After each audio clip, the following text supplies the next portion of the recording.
करा ये एक्टर, वो सफाई का कोई प्रोग्राम, क्या नाम है? नहीं, ये एक्टर भाई, ये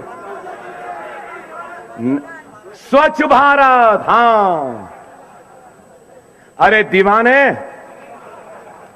हिंदुस्तान की गंदगी को साफ करने से पहले अपने जहन की, अपनी सोच की गंदगी को साफ कर।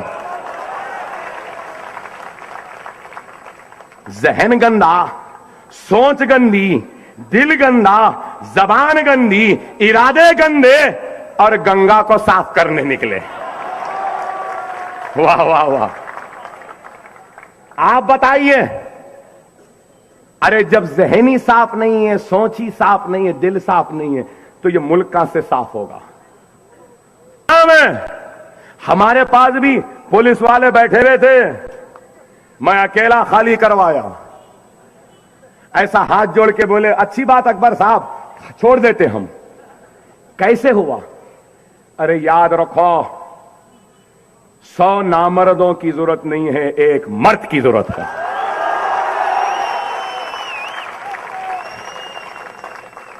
खुदा के लिए क्वांटिटी पे मत जाओ, क्वालिटी पे जाओ। क्वालिटी मंजलिस है। अरे हम कुछ करो या ना करो, एक बात तो हकीकत है कि हिंदुस्तान में हमारे जैसा बोलने वाला कोई नहीं है। संघ परिवार, आरएसएस और मोदी का जवाब देने वाला कोई नहीं है। राम का खून कहने वाला राम का नहीं, आदम अलैहिस्सलाम का खून हमारे में है। मुसलमान को घर ना दो बोलने वाले क्यों ना दे, घर हमको क्यों ना दे? हम खूबसूरत है बोल के नहीं देना, हम गोरे हैं बोल के नहीं देना, हम अच्छे हैं बोल के नहीं देना, हम ताकतवर है बोल के नहीं देना, हम काले हैं बोल के नहीं देना, या हम खराब है बोल के नहीं देना, या फिर मैं नहीं बोला कुछ भी, मैं नहीं बोला कुछ भी, समझ गए ना? इतना डर, इतना डर। आप बताइए, लव जिहाद, लव जिहाद, अरे कैका लव? जिहाद मुकद्दस चीज, लव अलग है। लव से जिहाद का क्या ताल्लुक? अच्छा हुआ योगी आदित्यनाथ, नरेंद्र मोदी, परवीन तोगाड़िया, तू इस अकबर के दौर में है। नहीं मालूम? अगर अकबर आजम के दौर में होते तो राजपूतों की आन बान शान जोधाबाई को यह मलिका हिंदुस्तान भी नहीं बनने देते थे। सेक्युलरिज्म हमारे में नहीं है, नहीं है। कैसा सेक्युलरिज्म है बोलो आप? मलिका हिंदुस्तान बनाए, फिर भी हमारे पे इल्जाम क्या है? अरे मैं बहुत बोल सकता हूं, इतना बोलूंगा, इतना बोलूंगा, याद रख ऐ बीजेपी आरएसएस संघ परिवार वालों, तुम मेरे अल्फाज की आतिशनुमाई का मुकाबला नहीं कर सकोगे। पनाह मांगते फिरोगे। अब वो दिन गए जब तुम बोलते थे हम सुनते थे, अब दिन पलट गए हैं, हम बोलेंगे तुमको सुनना पड़ेगा। अभी तो शुरुआत हुई है बोलने की, इब्तिदाई इश्क है, आगे आगे देखो होता है क्या। हमको छेड़ो नहीं, याद रखो, हमको कोई छेड़ता है तो हम उसको छोड़ते भी नहीं हैं। ये सर अल्लाह के सामने झुकता है, ये हाथ अल्लाह से मांगते हैं, और जो सर अल्लाह की बारगाह में झुकता है, दुनिया की कोई ताकत उस सर को झुका नहीं सकती। हम तख्ते पर चढ़ जाएंगे, फांसी पे लटक जाएंगे, लेकिन खुदा की कसम ये गर्दन नहीं झुकेगी, क्योंकि ये गर्दन अकबर ओवैसी की नहीं, मुसलमानों की गर्दन है, आपके इज्जत की गर्दन है। और हमसे कहते हैं कि हिंदुस्तान छोड़ दे, छोड़ दे, क्यों छोड़े? ये मुल्क हमारा था, हमारा है, हमारा रहेगा। ताज की खूबसूरती हम मुसलमानों ने दी, कुतुब मीनार की बुलंदी हम मुसलमानों ने दी।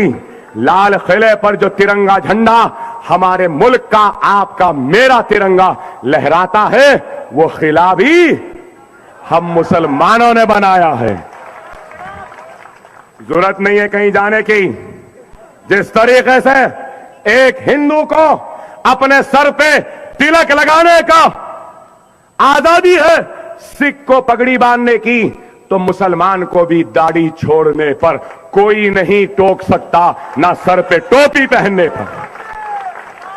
ये मुल्क हमारा था, हमारा है, हमारा रहेगा। इस मुल्क पर जितना नरेंद्र मोदी का हक है, उतना ही हक अकबर ओवैसी का भी है।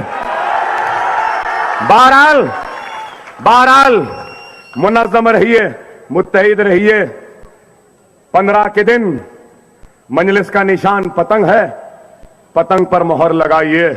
बस जो कहना था मैं कह दिया, मैंने तो अपना हक अदा कर दिया। अब मुलाकात हो ना हो, जरूर मुलाकात मैदान हशर में होगी। आपका दामन पकड़ूंगा और अल्लाह के सामने कहूंगा कि मैं मुंबा देवी के मुसलमानों को बताया था, समझाया था, आपकी मर्जी, आपका हक। मगर एक बात जरूर कहूंगा, इतनी देर तकरीर करा, एक जोरदार नारा लगा दो मेरे भाई, एक जोरदार नारा लगा दो। नारे तकबीर, नारे तकबीर, नारे तकबीर।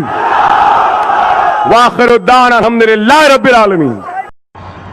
आप जब किसी जूठे बर्तन को साफ करते होंगे तो आप ये जानते होंगे कि आपके हाथ में कालिक लगेगी, लेकिन इसका मतलब ये नहीं कि उस कालिक को कोई अपने मुंह पे पोत ले। यहां का प्रशासन तो यही काम कर रहा है। इस गंदे और जूठे हाथों को व्यवस्था से हटाने की बजाय उस कालिक के साथ स्वयं लिप्त होकर के उसको अपने मुंह पर, अपने चेहरे पर पोतने का कार्य कर रहा है। और ये युवा आज आया है यहां पर उस कालिक को पोतने के लिए, उस कालिक से मुंह साफ करने के लिए, बताने के लिए कि नहीं, ये कालिक मुंह पे नहीं लगना चाहिए, इसको हटाइए। और अगर इसको हटाओगे नहीं तो पाकिस्तान समर्थक तत्व बेमौत मारे जाएंगे, उनको कोई बचाने वाला नहीं मिलेगा। हम कहना चाहते हैं जिन्हें पाकिस्तान प्यारा है वे पाकिस्तान में जाएं।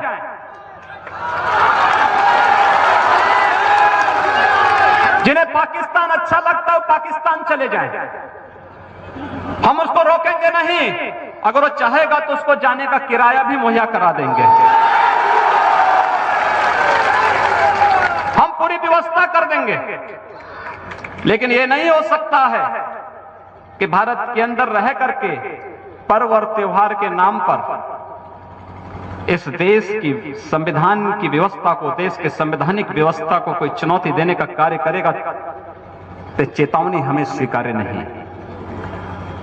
हम उसका जवाब उसी भाषा में, और उसका जवाब जिस भाषा में वो जानेगा, जिस भाषा में वह उस सीखना चाहता हो, जिस भाषा में वह अच्छी तरह समझ सकता हो, उस भाषा में उस जवाब को हम देना जानते हैं। और अगर प्रशासन ही चाहता है तो फिर तैयारी कर ले।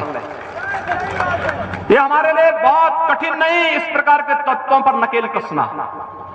एक झटके में सब काम ठीक हो जाएगा और प्रशासन तय कर ले।